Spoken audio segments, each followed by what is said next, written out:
भूतिया किसान। वो चबूतरे के पास वाली जमीन आज मेरी हो ही जानी चाहिए भानु। इस बार अगर वो जमीन मेरे हाथ नहीं लगी तो अच्छा नहीं होगा। पर बॉस मैं क्या करूं? वो किशोर तो गेंडे की चमड़ी का है, बाटली में उतर ही नहीं रहा। अब लगता है कि शक्ति को ही मैदान में उतरना होगा।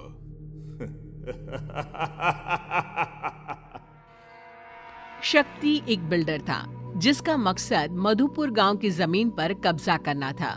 वो हर बार किसी न किसी किसान को अपने जाल में फंसाता और उसकी जमीन अपने नाम कर लेता।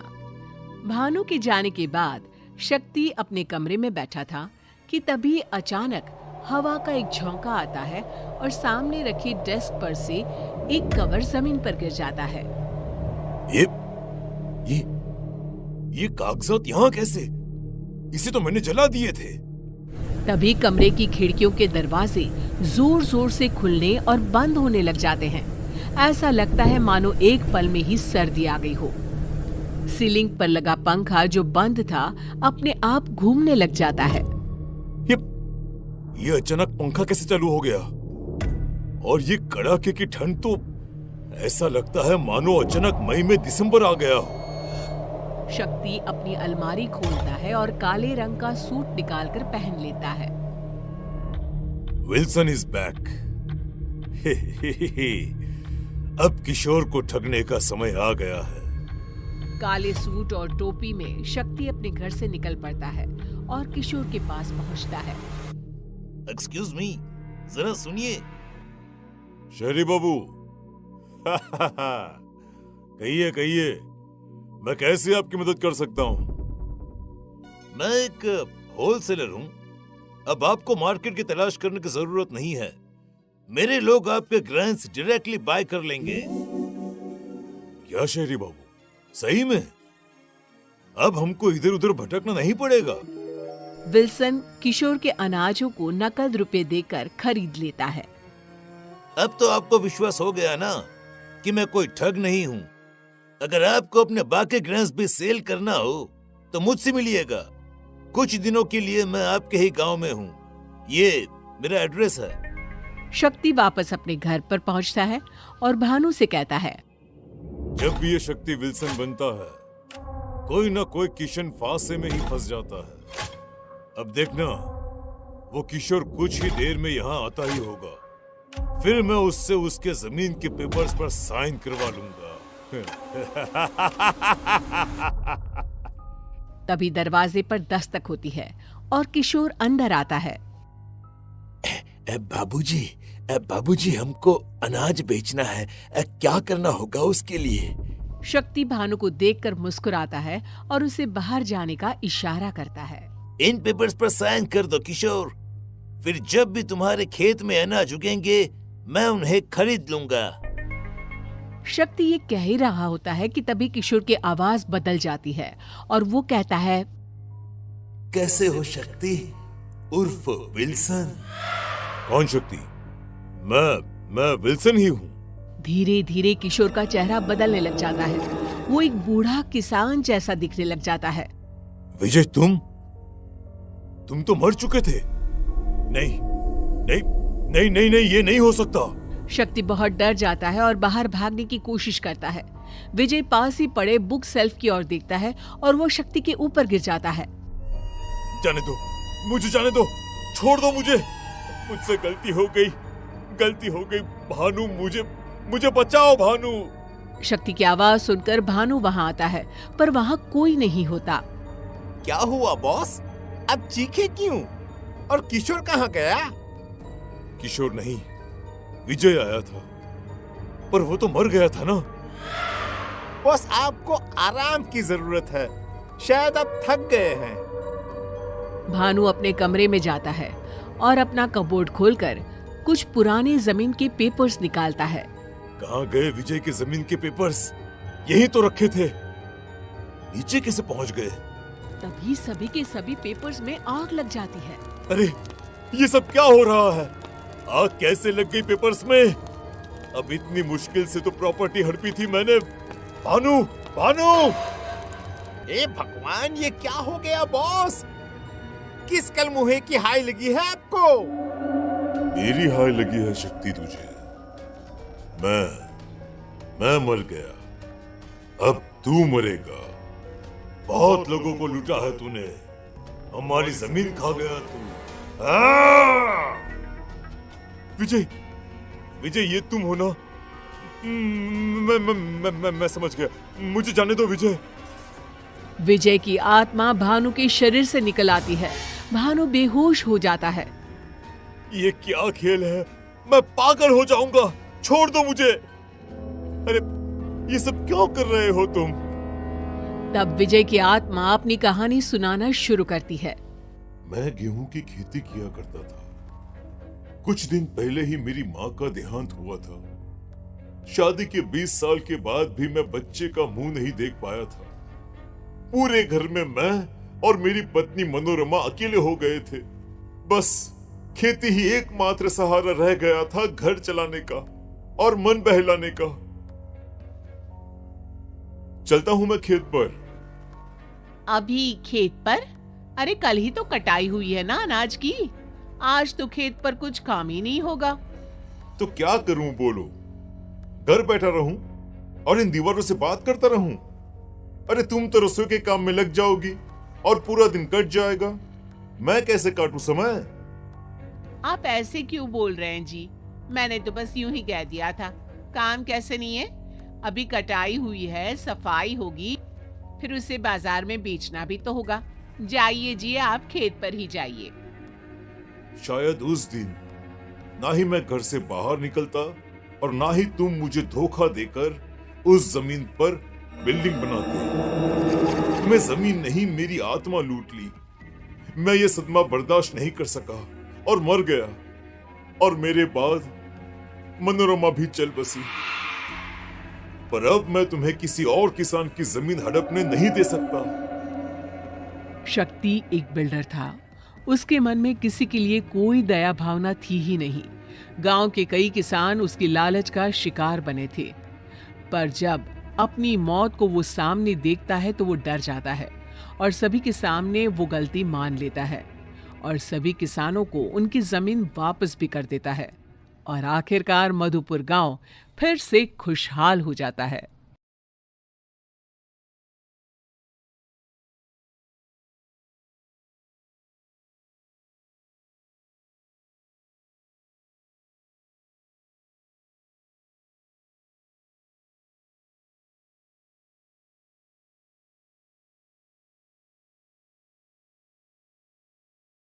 भूतिया ब्रिज। मीना अपने परिवार के साथ जारूडीह नाम के छोटे से गांव में रहती थी। गांव में 12वीं तक ही पढ़ाई की सुविधा होने के कारण मीना बड़ी उदास थी। शाम को खेत से लौटकर श्यामल मीना से कहता है, मेरी लाडो रानी को क्या हुआ? इतनी उदास क्यों है? मेरे रिजल्ट आ गए हैं बाबा, 80% नंबर आए हैं मेरे। ये तो खुशी की बात है बेटी। पर मुझे आगे पढ़ना है बाबा, और गांव में तो आगे पढ़ाई की सुविधा ही नहीं है। हट पगली, इतनी सी बात से उदास होती है? मैंने इसका उपाय पहले से ही सोच रखा था। मेरी मीना शहर जाएगी और वहाँ अपनी पढ़ाई पूरी करेगी। मीना और श्यामल उसी शाम गांव के पास के बस अड्डे पर जाते हैं। धीरे धीरे शाम अपना आंचल बिछा रही थी। जरा सी रोशनी में शाम टिकट काउंटर पर टिकट लेने जाता है। भाई, शहर जाने का एक टिकट तो देना। आपको शहर जाना है? अरे नहीं नहीं नहीं भाई, मुझे नहीं, मेरी बेटी को। देखिए भैया, मैं तो आपको शहर न जाने का ही सुझाव दूंगा, वो भी जब आपकी बेटी अकेली जा रही है। वो देखिए, बस पूरी तरह खाली है। 2-4 लोग ही मुश्किल से शहर जा रहे हैं। अरे भाई, पर ऐसा क्यों? शहर जाने वाला रास्ता बुरी तरह से खराब हो चुका है और इसीलिए आज बस पुरानी ब्रिज से जाएगी। हाँ भाई, तो उससे क्या? आपको नहीं पता? अरे भाई, वो ब्रिज भूतिया है। आप ये क्या बातें कर रहे हैं अंकल? ऐसा कुछ नहीं होता। बिना कुछ सोचे समझे टिकट लेकर मीना बस में चढ़ जाती है। धीरे धीरे बस शुरू होती है, पर अचानक ही मौसम खराब होने लग जाता है। हे भगवान, सफर शुरू भी नहीं हुआ कि आत्माएं अपना असर दिखाने लगी। बस पुराना ब्रिज पार करवा देना, हे भगवान। खराब मौसम और धुंध के बीच ड्राइवर जैसे तैसे बस को ब्रिज तक ले जाता है। ब्रिज पर पहुंचते ही बस रुक जाती है। लो लो लो लो लो लो, आ गए वो। अब सब मरेंगे, सबके सब मरेंगे। अरे तुझे मैंने बोला था ना चुप रहने को, ऐसे तो बाकी सभी को डरा देगा तू। चुप हो जा। तभी सभी को बच्चों के हंसने की आवाजें आती हैं। माँ देखो ना, शिकार, भूख लगी है। माँ वो देखो।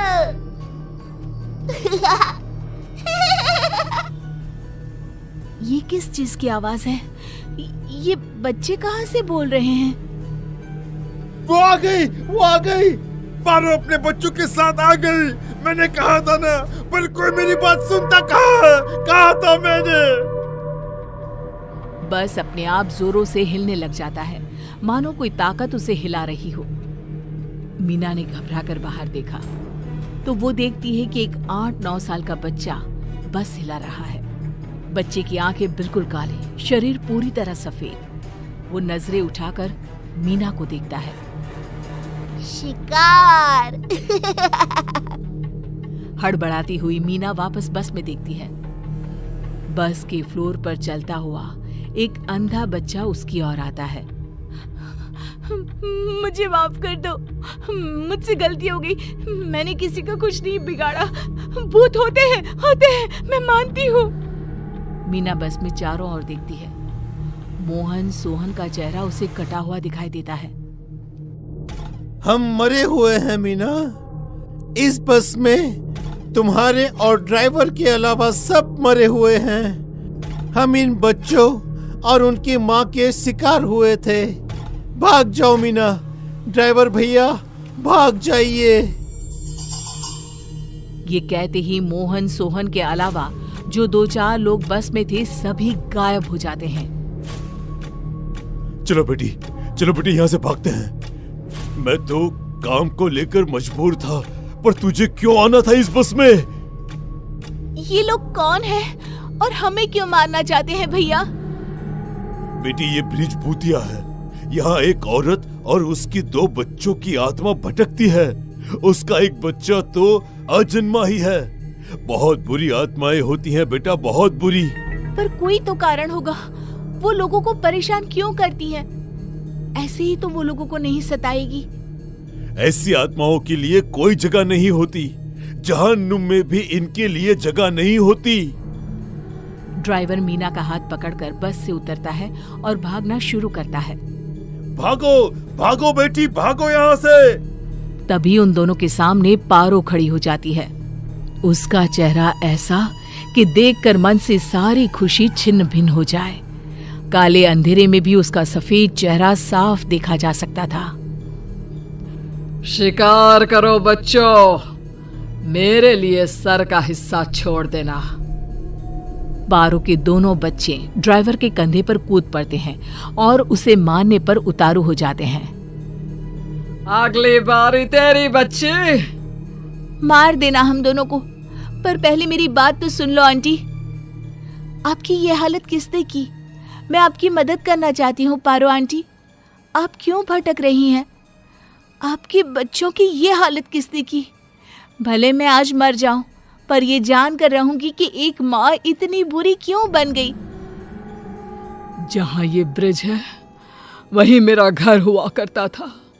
एक कॉन्ट्रैक्टर ने धोखे से मेरे घर के कागजात पर मेरे पति के सिग्नेचर ले लिए और हमारा घर गिराकर ब्रिज बना दिया। कुछ दिनों में मेरे पति की भी मौत हो गई। घर के साथ साथ घर चलाने वाला भी चला गया। गर्भवती हालत में मैं ब्रिज के किनारे ही अपने बड़े बेटे के साथ रहने लगी। फिर एक दिन एक गाड़ी की चपेट में आकर मेरी मौत हो गई।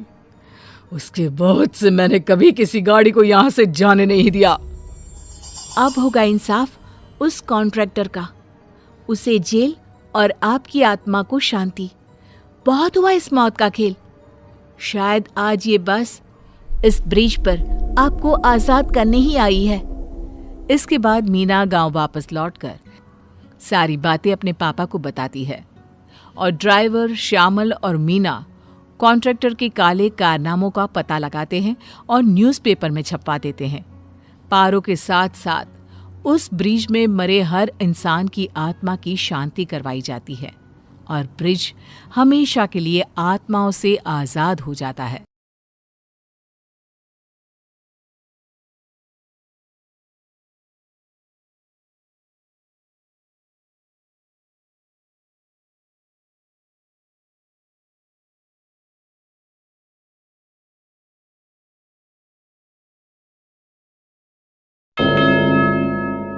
एक समय की बात है, एक गांव में चश्मे वाली चुड़ैल का आतंक था।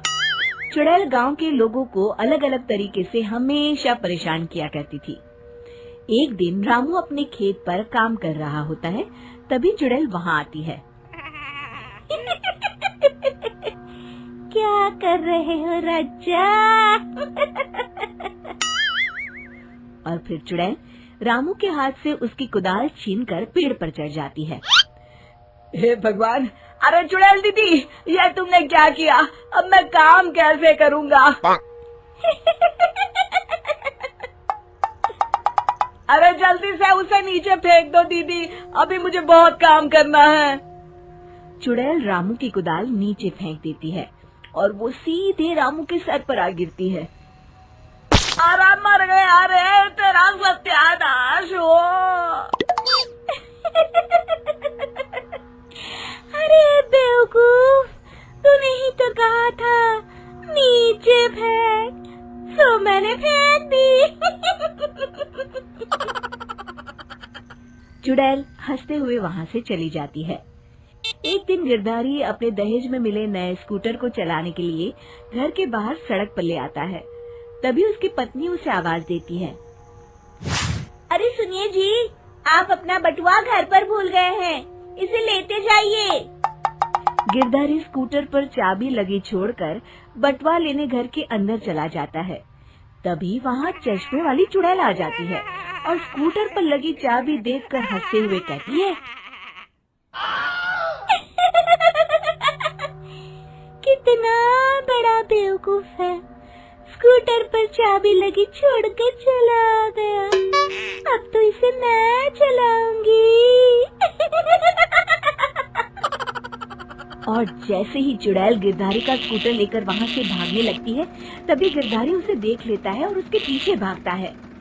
अरे ना समझ चुड़ैल, मेरा स्कूटर लेकर कहाँ जा रही है?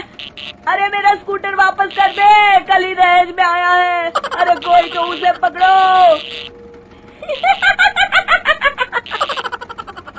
चुड़ैल गिरधारी का स्कूटर लेकर दूर निकल जाती है। इसी तरह आए दिन चुड़ैल गांव को किसी न किसी तरह परेशान करती रहती थी। धीरे धीरे सभी गांव वालों में उस चुड़ैल का खौफ इतना बढ़ जाता है कि कुछ गांव वाले तो उस चुड़ैल की रोज रोज की हरकतों से तंग आकर हमेशा के लिए गांव छोड़कर चले जाते हैं। एक दिन हरिया अपनी बैलगाड़ी में बहुत सारा अनाज लादकर उसे बेचने के लिए शहर की ओर जा रहा होता है। तभी अचानक रास्ते में उसे चश्मे वाली चुड़ैल मिल जाती है। हरिया चुड़ैल को देखकर बहुत घबरा जाता है। हे भगवान, गई भैंस पानी में, ये कमबख्त चश्मे वाली चुड़ैल कहाँ से आ गई? अब तो ये मेरा सारा अनाज लेकर भाग जाएगी और मेरी साल भर की मेहनत बेकार हो जाएगी। हे भगवान, मेरी रक्षा करो भगवान। जैसे ही चुड़ैल हरिया की ओर बढ़ती है, अचानक वहाँ तेज हवा चलने लगती है और आसपास पड़ी धूल मिट्टी उड़ने लगती है। तभी हरिया देखता है कि चुड़ैल को कुछ नहीं दिखाई दे रहा और वो अंधों की तरह ही चलने की कोशिश कर रही है। अरे ये क्या हो गया? अचानक दिन में रात कैसे हो गई? मुझे कुछ दिखाई नहीं दे रहा। हरिया समझ जाता है कि चुड़ैल को बिना चश्मे के दिखाई नहीं देता। वो भागकर गांव जाता है और गांव वालों को चुड़ैल की इस कमजोरी के बारे में बता देता है। तभी गिरधारी कहता है, अरे वाह, क्या बढ़िया खबर लाए हो हरिया। अब आया ना ऊंट पहाड़ के नीचे। अब हम उस चुड़ैल को अच्छा सबक सिखा सकते हैं। बस किसी तरह उसका चश्मा हमें मिल जाए। लेकिन उसका चश्मा लाएगा कौन? तभी भीड़ से बाहर निकलकर बब्बन सामने आता है और कहता है, आप सभी गांव वाले चिंता मत करिए, उस चुड़ैल से उसका चश्मा मैं ले आऊंगा। बस मुझे 1 दिन का समय दीजिए। फिर अगले दिन बब्बन एक सूटकेस में कुछ चश्मे रखकर जंगल की ओर निकल पड़ता है। काफी देर जंगल में चलने के बाद बब्बन थककर एक पेड़ के नीचे बैठ जाता है। तभी अचानक चश्मे वाली चुड़ैल उसी पेड़ से नीचे उतरकर बब्बन के सामने आकर खड़ी हो जाती है और उससे कहती है, ए, कौन है तू और यहाँ क्या कर रहा है? अरे चुड़ैल दीदी, मैं तो तुम्हें ही ढूंढ रहा था। चुड़ैल हैरानी से बब्बन से पूछती है, अरे कहीं तू पागल तो नहीं हो गया? लोग तो मुझे देखते ही भाग जाते हैं और तू मुझे ढूंढ रहा था। अजीब आदमी है तू। अरे चुड़ैल दीदी, मेरी चश्मे की दुकान है। ये क्या, तुमने तो बहुत पुराने जमाने का चश्मा पहन रखा है। अगर तुम कहो तो मैं तुम्हें इसी वक्त नया चश्मा दे सकता हूँ। मेरे पास बहुत बढ़िया बढ़िया चश्मे हैं। फिर बब्बन चुड़ैल को कुछ चश्मे दिखाते हुए कहता है, ये चश्मा बड़े से बड़े आंधी तूफान से तुम्हारी आंखों को बचाएगा। इसे लगाने के बाद तुम्हारी नजर चील की तरह तेज हो जाएगी। फिर तुम अपने शिकार को दूर से ही देख सकोगी चुड़ैल दीदी। अरे वाह, ये तो बड़े काम का चश्मा है। ला ला, जल्दी से मुझे दे दे। हाँ हाँ, अभी देता हूँ। पहले वो अपना पुराना चश्मा तुम मुझे दे दो। मुझे देखना पड़ेगा इनमें से कौन सा चश्मा तुम्हारे लिए सही रहेगा। चुड़ैल जल्दी से अपना चश्मा उतारकर बब्बन को दे देती है और बब्बन चुड़ैल का चश्मा अपने सूटकेस में बंद कर लेता है। अरे इतनी देर क्यों लगा रहा है? जल्दी से मुझे चश्मा दे। चश्मे के बिना मुझे कुछ दिखाई नहीं देता। क्या कर रहा है तू? तभी बब्बन हंसते हुए कहता है, अरे बेवकूफ चुड़ैल, अब ये चश्मा तुझे नहीं मिलेगा। बहुत दिनों से तूने पूरे गांव को परेशान करके रखा था। अब भटकती रहे इस जंगल में। आज से तू चश्मे वाली चुड़ैल के नाम से नहीं, बल्कि अंधी चुड़ैल के नाम से जानी जाएगी। मैं तो चला अपने घर। फिर बब्बन चुड़ैल का चश्मा लेकर उस जंगल से गांव लौट जाता है और वो चुड़ैल हमेशा के लिए अंधी बनकर उस जंगल में भटकती रह जाती है, पर फिर कभी किसी को नुकसान नहीं पहुंचा पाती। भूतिया जुड़वा बहनें। टप्पू और चिकी समर वेकेशन में अपनी मौसी पिंकी के घर जाते हैं। लेकिन भरतपुर गांव का अलग ही अपना कानून है, जहां मर्दों का घर से बाहर जाना मना है। यहाँ औरतें बाहर का काम करती हैं, वही मर्द घर के सारे काम करते हैं। मौसी, आज हम घूमने चलेंगे। गांव देखने का बहुत मन हो रहा है। शहर में ये सब कहाँ जो गांव में है। हरी भरी वादियाँ, ये खेत, ये सब देखने नहीं मिलता। बेटा, तू बाहर नहीं जा सकता है। चिकी को हम कल अपने साथ ले जाकर गांव दिखा देंगे और तुम चिकी से सुन लेना। और इतनी बड़ी खिड़की तो है यहाँ, तुम यहाँ बैठकर भी बहुत कुछ देख सकोगे। नहीं, मुझे देखना है बस। हम यहाँ घूमने आए हैं मौसी। चिक्की घूम सकती है तो फिर मैं क्यों नहीं? मौसी, इसे भी ले चलेंगे तो क्या हो जाएगा? हम सब खूब मजे करेंगे। इतने में ही रूही वहाँ आ जाती है और टप्पू से कहती है, भैया, यहाँ कोई भी लड़का घर से बाहर नहीं निकलता है। देखो, बाबा भी तो घर पर ही रहते हैं ना। लेकिन ऐसा क्यों? कोई तो वजह होगी ना।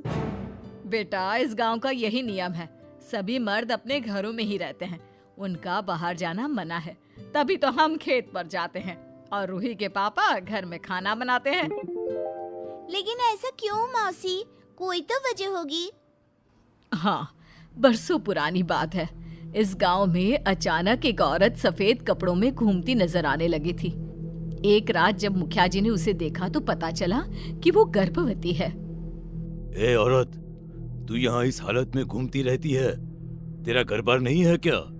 इस गांव के सभी लोगों की जिम्मेदारी मेरी है। मेरा कोई घर नहीं है, मैं विधवा हूँ।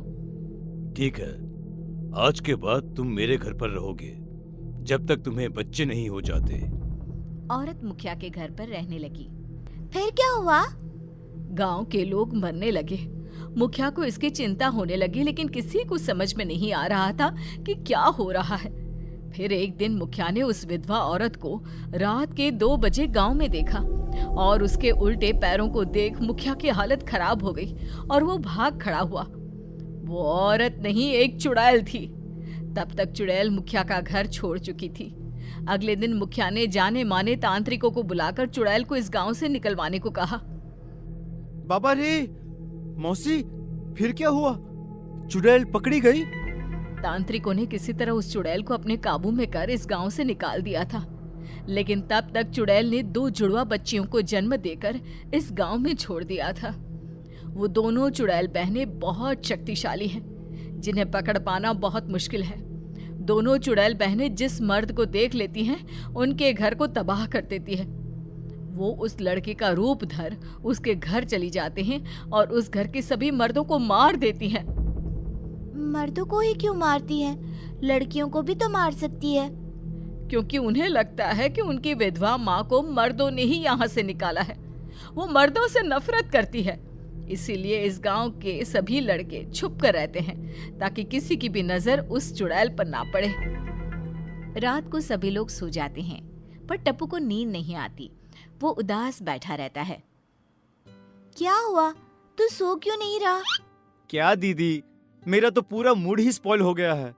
क्या सोचकर आए थे हम यहाँ पर? अब अपने दोस्तों को मैं क्या बताऊंगा? तू चिंता मत कर, मैं हूँ ना। इन चुड़ैलों में मैं विश्वास नहीं करती। कल जब मौसी नहीं होंगी और मौसा जी सो रहे होंगे, तब चुपके से हम तीनों निकल जाएंगे। तू हमारी तरह ही तैयार हो जाना ताकि किसी को तुझ पर शक ना हो। सच दीदी, कल हम जाएंगे। अगले दिन टप्पू चिक्की और रूही की तरह लड़कियों वाले वेशभूषा में तैयार हो जाता है और वो 7 गांव देखने निकल जाते हैं। उधर चुड़ैल जुड़वा बहनों को कई दिनों से कोई शिकार नहीं मिला था, इसलिए वो शिकार की तलाश में बेसब्री से बैठी थी।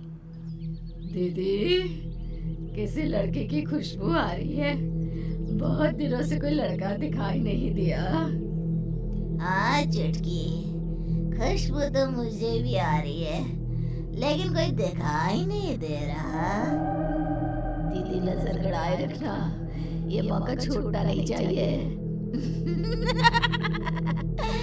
तू चिंता मत कर। इतने में ही घूमते घूमते तीनों उसी खेत पर आ जाते हैं जहां बांस के पेड़ पर दोनों चुड़ैल बहनें बैठी थी।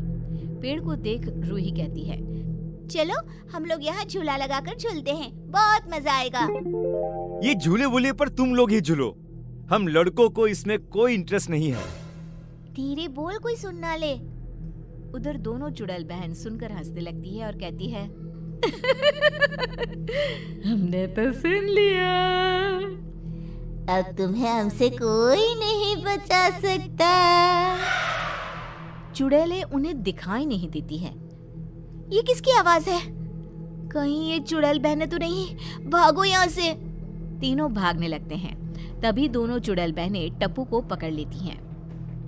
हमारी नजर से बच पाना आसान नहीं है, चाहे कितना भी रूप बदल लो। चुटकी, तू इसे अपने साथ रख, मैं इसका रूप लेकर खून पीती हूँ कुछ लोगों का। नहीं दीदी, मुझे जाने दो ना, बहुत दिन हो गए खून पिए हुए। ठीक है, तू ही चली जा। चुड़ैल बहन टप्पू की शक्ल लेकर रूही और चिक्की के पीछे पीछे भागती है। इधर दूसरी चुड़ैल टप्पू को अपने साथ पेड़ पर ले जाती है। टप्पू की शक्ल में चुड़ैल चिक्की से कहती है, दीदी जल्दी भागो, कहीं चुड़ैल हमें पकड़ ना ले। भागते भागते वे तीनों घर पहुंच जाते हैं और चुपचाप सो जाते हैं। मौका पाते ही चुड़ैल रतनलाल का खून पीकर उसे मारकर फेंक देती है। अगली सुबह पिंकी उठती है तो देखती है कि रतनलाल घर से गायब है। पिंकी पूरे गांव में ढूंढती है, लेकिन रतनलाल उसे कहीं नहीं मिलता। कहीं ये सब चुड़ैल बहनें तो नहीं कर रही? रूही, हमें सब कुछ मौसी को बता देना चाहिए। इधर चुड़ैल मौका पाकर पड़ोस के घर में टप्पू की शक्ल लिए खेलने के लिए घुस जाती है।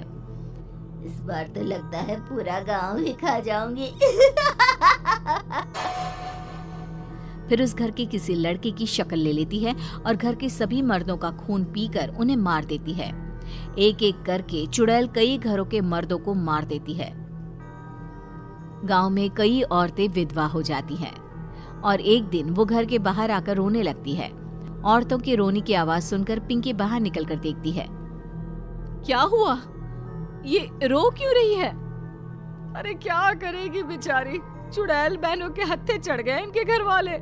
वो जुड़वा बहनें वापस आ गई हैं। क्या कहीं मेरे पति का भी यही हाल तो नहीं हुआ? पिंकी रोने लगती है और तभी चिक्की सभी के सामने आकर सारी बात बता देती है। गांव वाले चिक्की और रूही पर भड़क जाते हैं।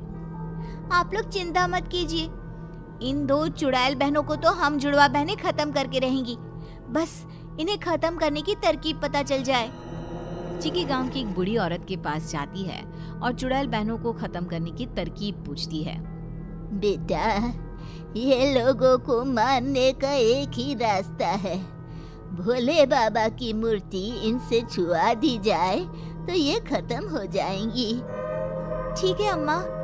चिक्की और रूही लड़की की तरह तैयार हो जाते हैं और अपने हाथों में एक छोटी सी शिवलिंग रख लेते हैं और उसी खेत पर चले जाते हैं।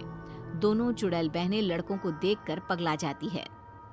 दीदी, अब इस टप्पू की हमें जरूरत नहीं है। आज शिकार खुद चल कर आया है हम दोनों के पास। अब इन 2 लड़कों की शक्ल में हम गांव के घरों में घुस जाएंगे। हाँ चुटकी, फेंक इस टप्पू को नीचे।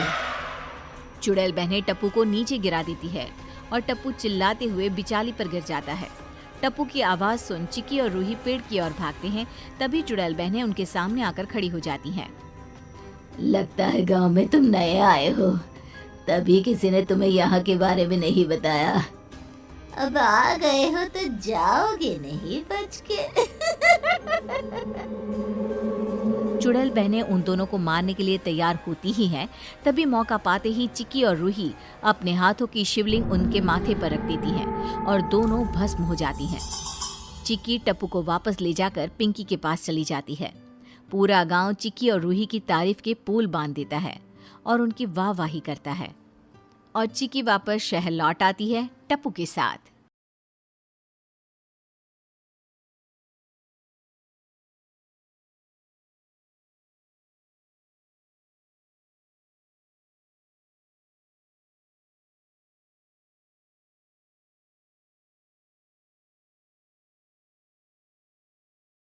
भूतिया साइट। विक्रम अभी अभी इंजीनियरिंग कंप्लीट करके नौकरी की तलाश में होता है।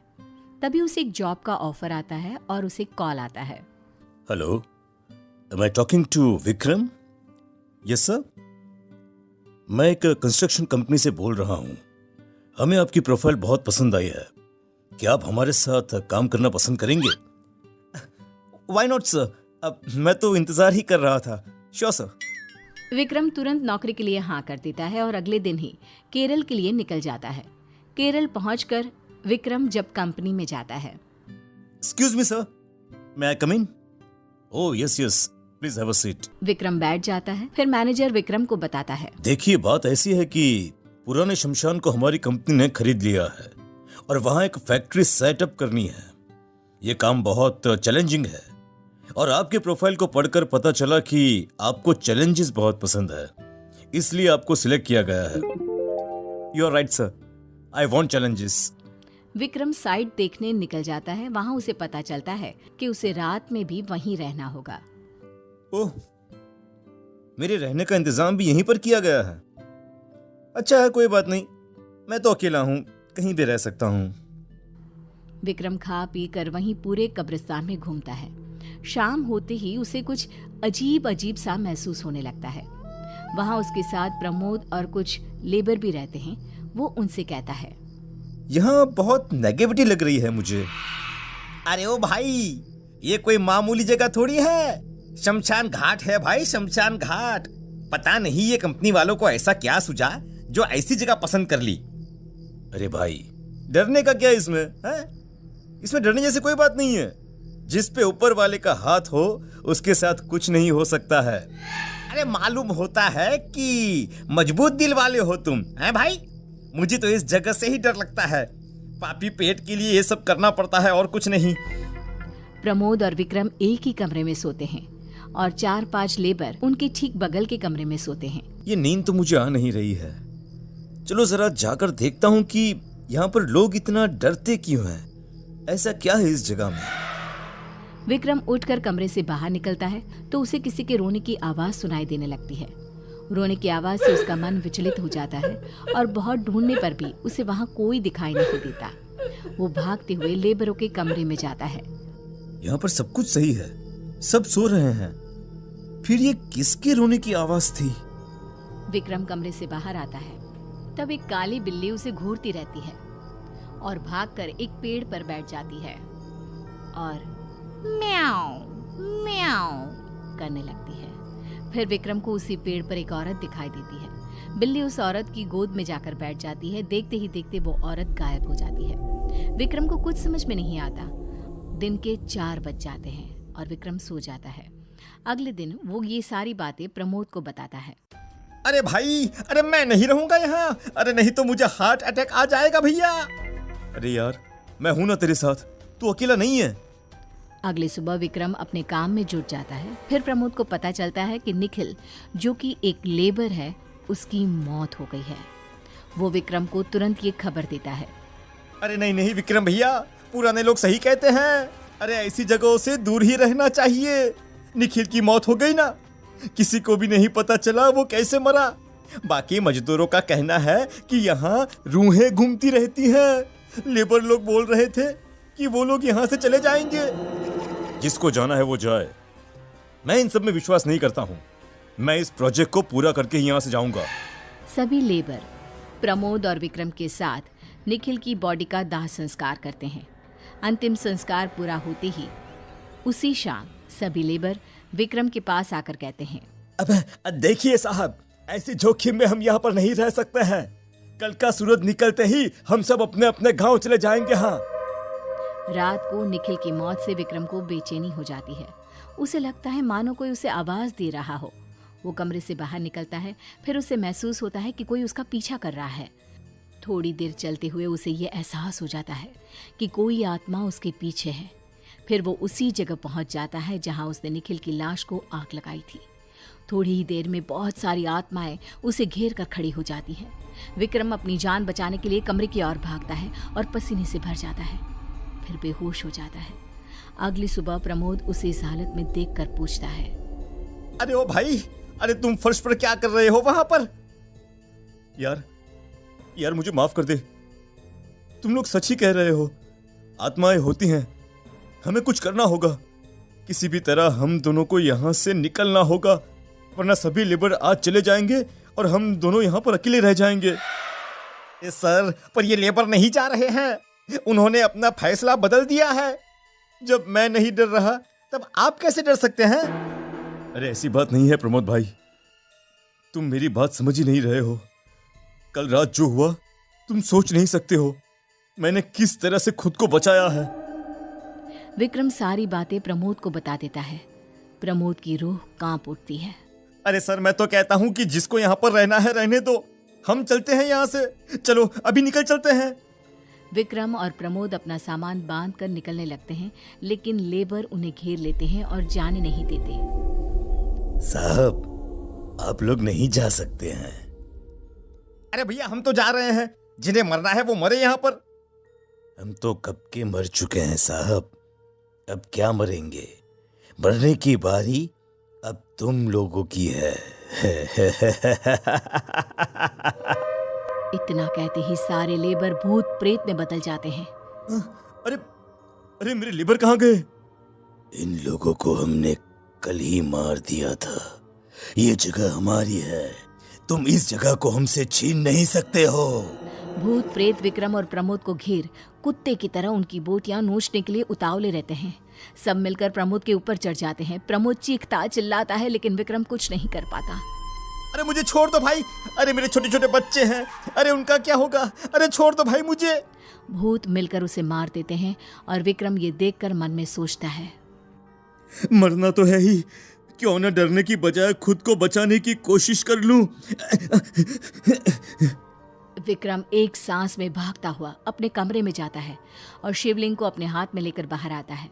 शिवलिंग को देखकर पीछे हट जाते हैं। जय महाकाल, अब तुम लोग मेरा कुछ नहीं बिगाड़ सकते हो। भूत प्रेत के राजा मेरे साथ हैं। जय महाकाल। विक्रम स्मशान से बाहर निकलकर भाग जाता है और सीधा मैनेजर के पास जाकर उसे सब कुछ बता देता है। सारी बातें सुनकर कंपनी वाले उस जगह को छोड़ देते हैं, जो वापस एक श्मशान की तरह काम आने लगती है।